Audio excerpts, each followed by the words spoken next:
Helo, fi yw Mari o Tetrim.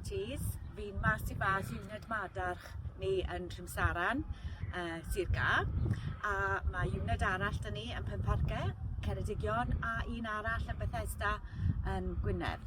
A mae ARFOR a Llywodraeth Cymru wedi cefnogi ni a rhoi cefnogaeth ar arian I ni I sefydlu'r busnes tyfu madarch yma. Heb na, bydd y unedau ddim yma. Mae 8 swydd Cymraeg wedi cael sefydlu hefyd gyda'r arian, a ni yn nawr tyfu madarch a dechrau paratoi I gwerthu nhw a rhoi elw o'r busnes nôl i'r cymunedau. Ni'n rili gweithredogi y cefnogaeth ni wedi cael wrth ARFOR a Llywodraeth Cymru, a ni yn nawr paratoi am y cam nesaf a troi y syniad ma a'r prosiect ma mewn I busnes go iawn a gobeithio wneud lot mwy i'r cymunedau ni wedi gweithio gyda.